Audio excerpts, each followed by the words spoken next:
Pope Leo XIV issues a global warning about the anti-human vision in artificial intelligence. In the first encyclical of his pontificate, the Holy Father calls for a safeguarding of the human person amid the rise of AI. The Holy Father signed the encyclical last week. In it, he calls for artificial intelligence to respect human dignity and serve the common good. The letter also covers a wide range of issues, including how AI would impact education, the economy, and more. Pope Leo made a number of cultural references, including to Beethoven and the movie Schindler's List. For more, we turn to Charles Camosy, award-winning author and professor of moral theology and bioethics at the Catholic University of America. Charles, it's great to have you back.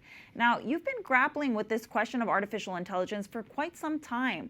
What are your thoughts on the Holy Father's encyclical Magnificat Humanitas on safeguarding the human person in the time of artificial intelligence?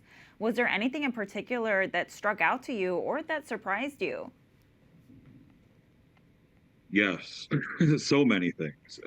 I've been anticipating this, as so many of us have, I think, since the time the Holy Father was elected, because his choice of Leo the 14th, as you know, harkens back to his predecessor, Leo the 13th, who was responding to a similarly dramatic industrial technical revolution in the late 19th century. 1891, he wrote Rerum Novarum responding to that. And that launched a multi-decade approach to try to help workers, help labor, help a whole culture, a whole world respond to a industrial technical revolution. And the one we're about to enter here, or in some ways we're in the middle of, or at least the early stages of, I think with AI is very similar. So um, this has very clearly been in the works for a long time from the Holy Father, and many of us have anticipated this. Do I find things surprising about this? In some ways, yes. In some ways, no. I guess I'm surprised the Holy Father showed up. This is the first time this has happened at a press conference like this, and that indicates, I think, something about just how dramatic the moment is for him. He felt like he had to show up for the first time of any pope to do this, and he invited, frankly, somebody surprising. He invited Christopher Olah, who's a co-founder of Anthropic, to be on the dais with him, even though they have very serious disagreements about all sorts of things. But the need to cooperate with major AI companies like Anthropic underscore again just how important this moment is. That's amazing. Now, in an article for America Magazine, you said in part that AI is raising questions that only religion can answer. Can you expand upon this? Yeah, I don't know about you, but I've been surprised by just how many secular media members, how many secular tech folks, even just regular folks who say, hey, I deconverted from Catholicism a long time ago, but I can't wait to read this encyclical. Even using the word encyclical in a Twitter context seems like not on brand for a lot of these folks, but here we are, right? Here's a moment to say, like, for people who are saying, like, I am freaked out by this. This is giving me vertigo. It's giving me sleepless nights. I don't know about my job, my children's futures, the future of humanity may be up for grabs. There are plenty of people who think this is the kind of thing that will just sort of, transhuman ourselves into computers, or like humanity will be considered less than these machines in various ways. The encyclical, in fact, takes those arguments on directly in a couple of paragraphs on transhumanism and what's called post-humanism. So these are very real phenomena, very real concerns.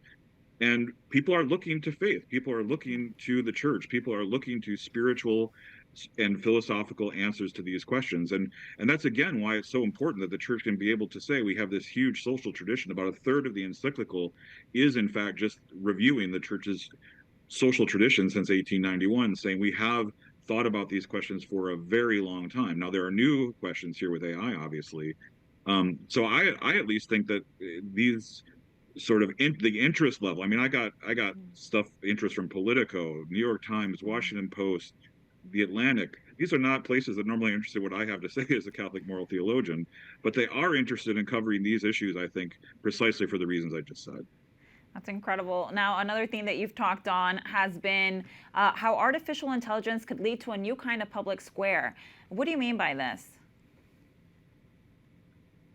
Well, I think so many of us, especially those of us that have been fighting the pro-life battle for so long, have been frustrated by the fact, or at least I'll speak for myself here. I have been frustrated by the fact that I've almost always had to check, or at least there have been significant pressure for me to check my religious faith at the door, or to translate it into a philosophical idiom, or have some kind of least common denominator reference to an idea that maybe I share in common with an atheist and a Buddhist too, but really doesn't reflect the fullness of what I believe in my faith. And in some cases that's okay and even appropriate, but in other cases you really have to water down what it is you believe, right? And I wrote a book called Losing Our Dignity: How Secularized Medicine Undermines Fundamental Human Equality, and the central argument in that book is, hey, the basis for fundamental human equality is the Imago Dei. It is a hardcore, explicit theological perspective.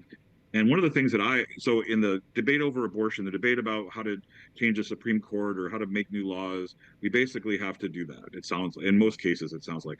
I don't know about you, but I feel like this debate, related to what you just asked me about, has sort of changed the game when it comes to that. There are people that want theology. There are people that want religious answers. They don't want us to translate our theology out into a philosophical idiom that really doesn't describe what it is we actually believe about spiritual realities and about the human being, about God's creation, and about the proper relationship between humanity and technology. They want us to say, hey, the Bible has things to say about this. Let's talk about the Tower of Babel versus the prophet Nehemiah rebuilding Jerusalem, which is the sort of idiom that runs throughout the whole encyclical. Let's rebuild Jerusalem. Let's not try in a godless way to be greater than God. I just love the fact that there are so many people that are interested in these questions. And I love the fact that I feel confident, I hope many of us feel confident, speaking theological truths to people and not feeling the need to water them down.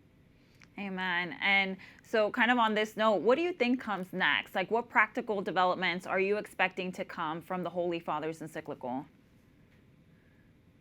Well, I'm very excited, actually. Again, despite the differences, some people think that there's like some formal partnership between Anthropic and the Vatican. I see the memes out there already trying to go for this. That's not what's happening. But there is a kind of partnership in the way that Anthropic and other companies feel like they have to win. They have to win the race for AI to beat China or beat their competitors like OpenAI or Grok or something.